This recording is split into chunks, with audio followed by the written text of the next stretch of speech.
Good morning, students. Today is our online SST class. So get ready for this. Take out your SST book and open chapter 25, page number 158. Let's start. Chapter 25, Our Goals, Rights and Duties. हमारे लक्ष्य, अधिकार and कर्तव्य. In this lesson, you will learn about what is constitution. Constitution means होता है संविधान. संविधान क्या है? Meaning of democracy, socialism and secularism. Democracy means होता है लोकतंत्र, socialism means होता है समाजवाद and secularism means होता है धर्मनिरपेक्ष.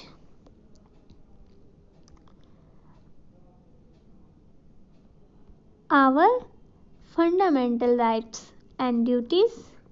फंडामेंटल राइट्स मीन्स होता है मौलिक अधिकार, हमारे मौलिक अधिकार और कर्तव्य. डायरेक्टिव प्रिंसिपल्स, निर्देशक सिद्धांत. Let's read the chapter. Every independent country has a constitution. सभी स्वतंत्र कंट्री के पास संविधान होता है. आवर नेशनल गोल्स, हमारे राष्ट्रीय लक्ष्य. Our constitution lays down 3 important national goals. Our constitution lays down 3 important national goals. हमारा संविधान 3 important नेशनल गोल्स को निर्धारित करता है.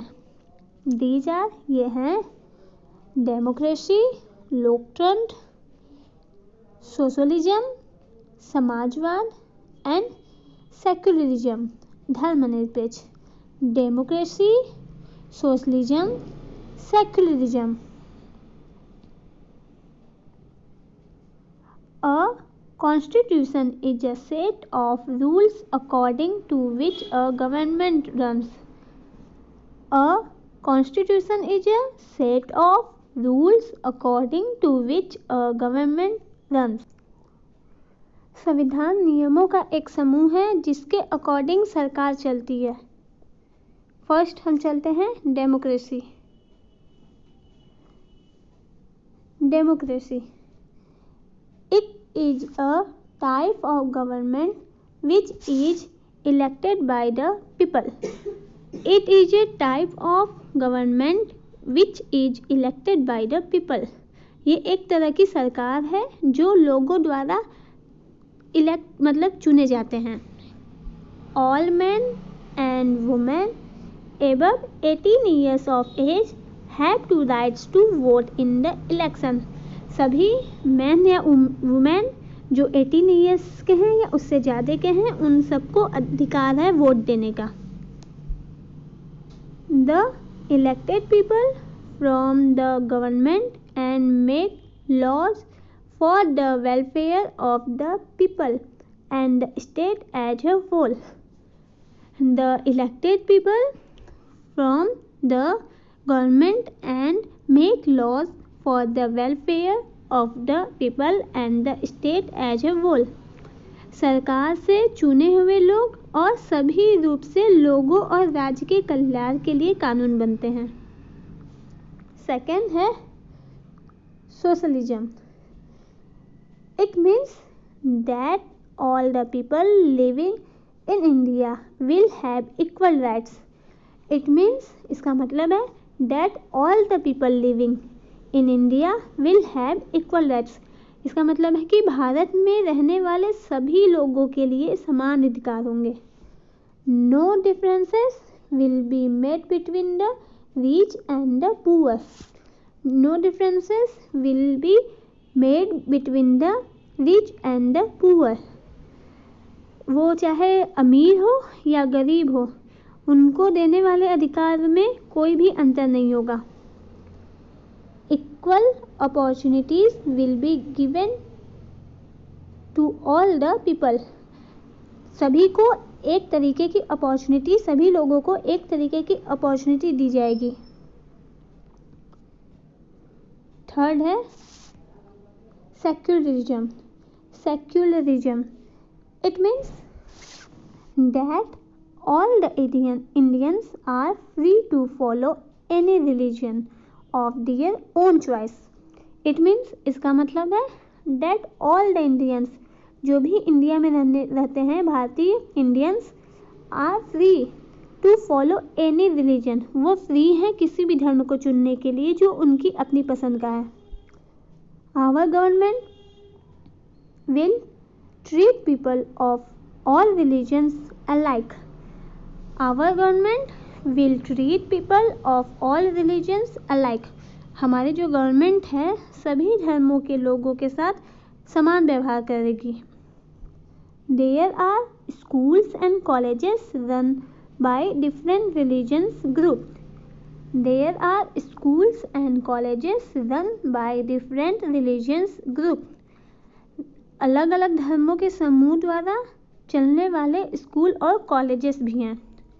There is no discrimination on the basis of religion in any field. There is no discrimination on the basis of religion in any field. किसी भी क्षेत्र में धर्म के आधार पर कोई भेदभाव नहीं रहेगी.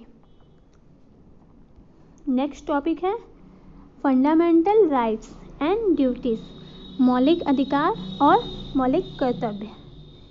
To help our people live a better life our constitution provides certain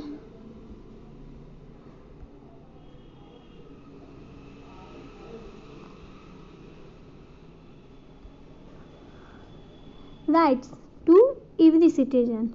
To help our people live a better life, our constitution provides certain rights to every citizen. लोगों को बेहतर जीवन जीने में हेल्प करने के लिए हमारे जो कॉन्स्टिट्यूशन में संविधान में सभी नागरिकों को कुछ अधिकार दिए गए हैं. Nobody can ignore these rights. कोई भी इस अधिकार को इग्नोर नहीं कर सकता है. These rights are called the fundamental rights. ये जो अधिकार दिए गए हैं उसे ही फंडामेंटल राइट्स मौलिक अधिकार कहे जाते हैं. The 6 fundamental rights mentioned in our constitutions are. हमारे संविधान में 6 मौलिक अधिकार मेंशन किए हुए हैं. ठीक है, नीचे मौलिक अधिकार दिए हुए हैं. फंडामेंटल राइट्स मौलिक अधिकार. फर्स्ट है right to equality. Right to equality समानता का अधिकार. Right to freedom of expression. Right to freedom of expression अभिव्यक्ति की स्वतंत्रता का अधिकार. मतलब इसमें होता है कि आप फ्री हो, कहीं भी आप घूम सकते हो, आप बोल सकते हो, हर चीज़ के लिए आप फ्री हो. ठीक है. Right against exploitation. Right against exploitation मतलब शोषण के खिलाफ का अधिकार. राइट अगेंस्ट एक्सप्लॉइटेशन शोषण के खिलाफ का अधिकार. राइट टू रिलीजन धर्म का अधिकार. Cultural and educational rights. Cultural and educational rights सांस्कृतिक और शैक्षिक अधिकार. Right to constitutional remedies. Right to constitutional remedies संवैधानिक उपचार का अधिकार. ओके, ये हमारे 6 फंडामेंटल राइट्स हैं. मतलब हम ये जो इसमें लिखे हुए हैं उसके हमें अधिकार हैं. अब आपको और इसको डीप में जानना हो तो आप इसके बारे में इन सभी अधिकार के अंदर क्या क्या आता है वो पढ़ सकते हो आप. ठीक है. Our fundamental duties. ऊपर आपने अधिकार पढ़ा था, अब ड्यूटीज कर्तव्य क्या क्या है आपके. There is a close relationship between rights and duties. There is a close relationship. इन दोनों में राइट्स और ड्यूटी में क्लोज रिलेशनशिप है. We must do our duty in order to enjoy our rights. We must do our duty in order to enjoy our rights. हमें अपने अधिकारों को इंजॉय लेने के लिए अपना कर्तव्य का पालन करना चाहिए। There are 10 fundamental duties. 10 fundamental duties होते हैं। Some of the fundamental duties mention in our constitution are, लेकिन कुछ ही ड्यूटीज जो हैं, कर्तव्य जो हैं, हमारे संविधान में मेंशन किए हुए हैं। फर्स्ट है we must obey the laws of the country. हमें देश के कानून का पालन करना होगा। Second we must respect our national flag and national anthem. हमें अपने नेशनल एंथम, राष्ट्रगान और राष्ट्रध्वज का रिस्पेक्ट करना होगा।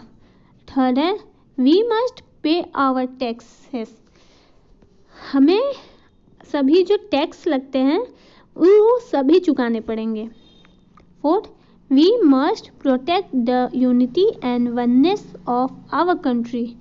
हमें अपने देश की एकता की रक्षा करनी चाहिए। फिफ्थ है we must protect public property like roads, railways, bridges, historical buildings etc। हमें अपने पब्लिक प्रॉपर्टी जो है, road, railways, bridge, historical buildings, उसकी रक्षा करनी चाहिए। The Constitution also lays down some guidelines for the government so that it can function in a better way for the welfare of the people. The Constitution also lays down some guidelines for the government so that it can function in a better way for the welfare of the people. संविधान government के लिए कुछ guidelines भी निर्धारित करता है ताकि वह लोगों के कल्याण के लिए बेहतर तरीके से काम कर सके। These are called the directive principles और the directive principles of state policy. ये जो इन्हें क्या कहते हैं, निर्देशक सिद्धांत या फिर राज्य के नीति निर्देशक सिद्धांत। सम सैलिएंट डायरेक्टिव प्रिंसिपल्स आर। कुछ प्रमुख निर्देशक सिद्धांत हैं। फर्स्ट है free and compulsory education for all children up to the age of 14 years. Free and compulsory education for all children up to the age of 14 years. जो भी बच्चे 14 years के हैं उनके लिए फ्री में और अनिवार्य शिक्षा दी जाती है। मतलब 14 years के जो भी बच्चे हैं उनको मुफ्त और अनिवार्य शिक्षा दी जाती है। Second to provide work to all men and women. Man चाहे वो महिला हो या पुरुष हो, दोनों को काम देना। Third equal wages for equal work for both men and women. Equal wages for equal work for both men and women. Man और वुमेन दोनों के लिए समान काम के लिए इक्वल सैलरी देना। ठीक है, ये चैप्टर खत्म हो गया। इसका क्विक रिसिप्ट देख लेते हैं। फर्स्ट है the constitution is a set of basic laws for forming and running a government. संविधान सरकार बनाने और चलाने के लिए मजबूत कानून का समूह है। Our 3 important national goals are. हमारे 3 इम्पॉर्टेंट नेशनल गोल्स क्या हैं? Democracy, socialism and secularism. Okay,